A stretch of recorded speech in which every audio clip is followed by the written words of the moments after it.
अस्सलाम वालेकुम स्टूडेंट्स। हम नेक्स्ट पढ़ेंगे किलोवाट आवर, इसकी डेफिनेशन पढ़ेंगे।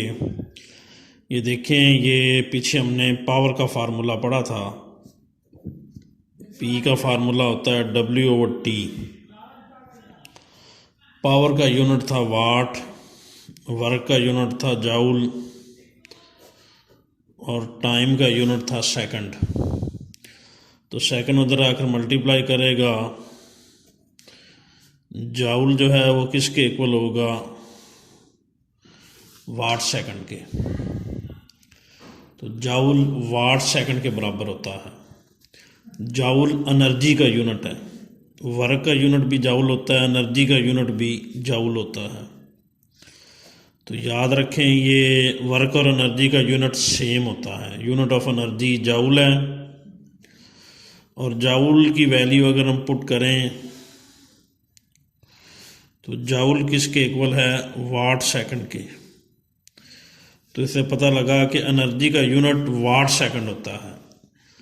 वाट जाउल भी एनर्जी का यूनिट है और जाउल चूंकि वाट सेकंड के बराबर होता है तो एनर्जी का यूनिट वाट सेकंड भी बन सकता है। और इसे अगर हम बड़ा कर दें, वाट की बजाय क्या कर दें, किलोवाट, और सेकंड की बजाय क्या कर दें, आर, तो ये यूनिट बन जाएगा किलोवाट आर। तो ये याद रखिएगा, ये एमसीक्यूज में भी पूछा जाता है। Kilowatt hour is the unit of energy. Kilowatt hour energy का यूनिट होता है। Kilowatt hour is the unit of energy, क्योंकि वाट सेकंड को ही हमने बड़ा किया है।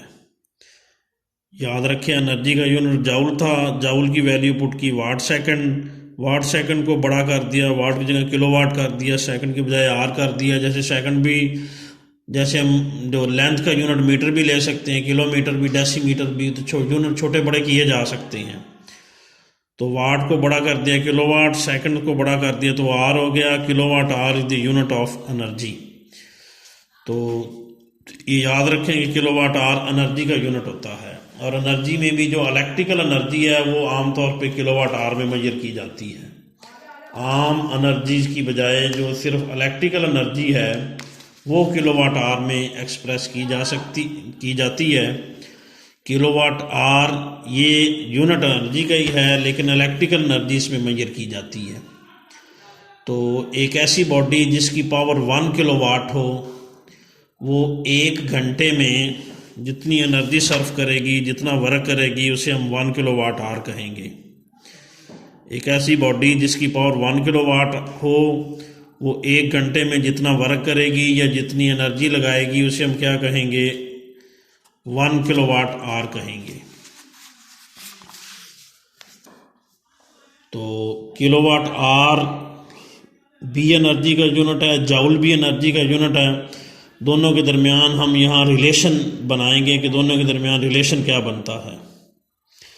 तो KWH 1 किलोवाट आर, किलो का मतलब क्या होता है, 1000 वाट्स, और आर का मतलब क्या होता है, 3600 सेकंड। इनको मल्टीप्लाई करेंगे हम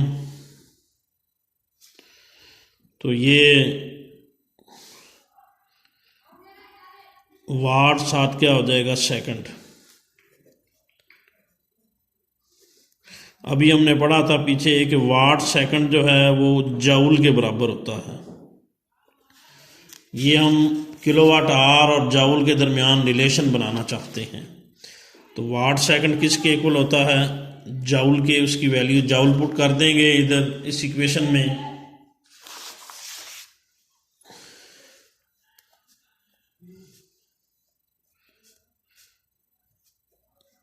थ्री 3.6 कह लें, 10 की पावर ये बनेगा 5 और 2 10 की पावर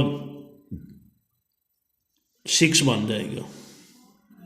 ये 50 पॉइंट यहाँ लगाया, 10 की पावर 6 बन गया। वाट सेकंड किसके इक्वल होता है, जाउल के।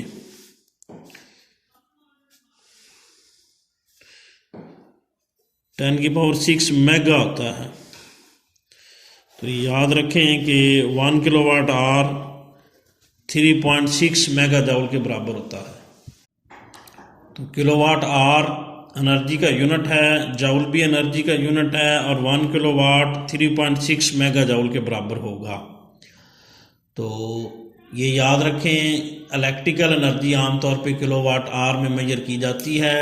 एक ऐसी बॉडी जिसकी पावर 1 किलोवाट हो, वो 1 घंटे में जितनी इलेक्ट्रिकल एनर्जी सर्व करती है उसे हम 1 किलोवाट आवर कहेंगे। एक ऐसी बॉडी जिसकी पावर 1 किलोवाट हो, वो 1 घंटे में जितनी इलेक्ट्रिकल एनर्जी सर्व करेगी उसे हम 1 किलोवाट आवर कहेंगे। तो जैसे मिसाल के तौर पर कि जो एक बल्ब फ़र्ज करें 1000 वाट का है, तो वो 1 घंटे में जितनी इलेक्ट्रिकल एनर्जी सर्व करेगा वो 1 किलोवाट आवर होगी। इसके आगे है एक शॉर्ट क्वेश्चन है, वर्क एनर्जी प्रिंसिपल। तो ये भी शॉर्ट क्वेश्चन था। इससे आगे है work energy principal. Work energy principal एक शॉर्ट क्वेश्चन है। इसकी डेफिनेशन यहाँ दी गई है जो हमने डिराइव भी करनी है। वर्क एनर्जी प्रिंसिपल के मुताबिक work done on a body is equal to होता है change in kinetic energy. Work done on a body is equal to होगा change in its kinetic energy. ये डेफिनेशन हम यहाँ डिराइव करेंगे।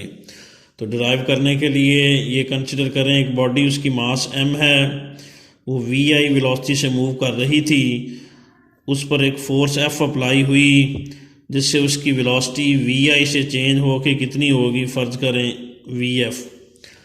तो वेलोसिटी चेंज हो रही है, फोर्स अप्लाई हो रही है, बॉडी में एक्सेलरेशन भी प्रोड्यूस होगा। हम इस पर किया गया वर्क डन निकालेंगे। तो W का फार्मूला FD होता है, पहले F निकालेंगे फिर D निकालेंगे। तो वेलोसिटी चेंज हो रही है, फ़र्ज़ करें यहाँ से यहाँ तक उसका डिस्टेंस जो है वो d है। तो फोर्स हम न्यूटन सेकंड लॉ से मालूम करेंगे।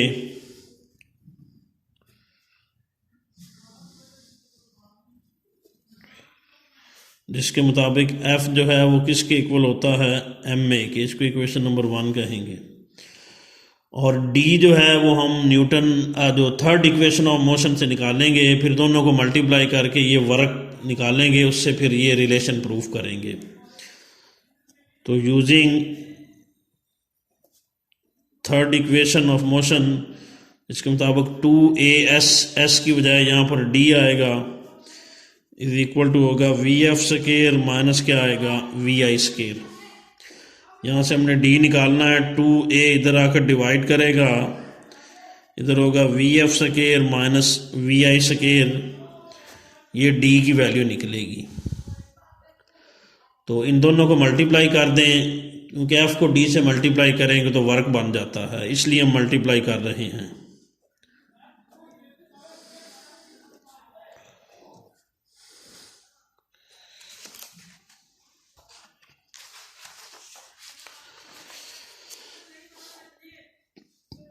लेफ़्ट साइड से मल्टीप्लाई करेगी, इसकी लेफ़्ट साइड में f है, इधर d है, तो f d से मल्टीप्लाई करेगा। राइट साइड से मल्टीप्लाई करेगी, m a इससे मल्टीप्लाई करेगा, 2a into vf square minus क्या आएगा vi स्क्वायर। तो a से कट गया, 102m अंदर मल्टीप्लाई करेगा, ये होगा 102m vf square minus 102m vi square. और FD जो है वो किसके इक्वल होगा, वर्क डन के। तो स्टूडेंट्स ये याद रखें कि काइनेटिक एनर्जी का फार्मूला हमने पीछे पढ़ा था। काइनेटिक एनर्जी जो है वो किसके इक्वल होती है भला, 1/2m v स्क्वायर। और फाइनल काइनेटिक एनर्जी निकालनी हो तो v के नीचे f लगा दें, फार्मूला वही आ जाएगा। इनिशियल काइनेटिक एनर्जी निकालनी हो तो v के नीचे I लगा दें, फार्मूला वही आ जाएगा। तो ये फाइनल काइनेटिक एनर्जी बनेगी 102m vf स्क्वायर, क्योंकि अकेला 102m v स्क्वायर होता तो वो काइनेटिक एनर्जी होनी थी, नीचे f लगा हुआ है तो ये है फाइनल काइनेटिक एनर्जी। अकेला 102 MV स्क्वायर होता तो वो काइनेटिक एनर्जी होनी थी। नीचे आई लगा हुआ है तो ये है इनिशियल काइनेटिक एनर्जी। तो final kinetic energy minus initial kinetic energy, इनको माइनस करेंगे, आंसर बनेगा चेंज इन काइनेटिक एनर्जी। तो work done on a body is equal to change in kinetic energy. यही वर्क एनर्जी प्रिंसिपल था, यानी जितना work करेंगे उतनी काइनेटिक एनर्जी चेंज होगी। ये भी याद रखें कि अगर एक बॉडी इस तरह मूव कर रही हो, जैसे ये मूव कर रही हो थी, तो वर्क डन होता है चेंज इन काइनेटिक एनर्जी। अगर हम किसी बॉडी को ऊपर उठा रहे हों तो वर्क डन होगा change in gravitational potential energy, क्योंकि ऊपर उठाने के दौरान उसकी ग्रेविटेशनल पोटेंशियल एनर्जी चेंज होती है। क्योंकि ग्रेविटेशनल पोटेंशियल एनर्जी का फार्मूला हमने पढ़ा था mgh। जैसे जैसे ऊपर उठाते हैं तो हाइट चेंज होती है, उससे ये पोटेंशियल एनर्जी चेंज होती है। तो एक बॉडी को अगर हम ऊपर उठा रहे हों तो work done is equal to होता है change in gravitational potential energy. इस तरह स्प्रिंग पर अगर वर्क किया जा रहा हो तो work done is equal to होगा change in elastic potential energy. ये सारे वर्क एनर्जी प्रिंसिपल हैं।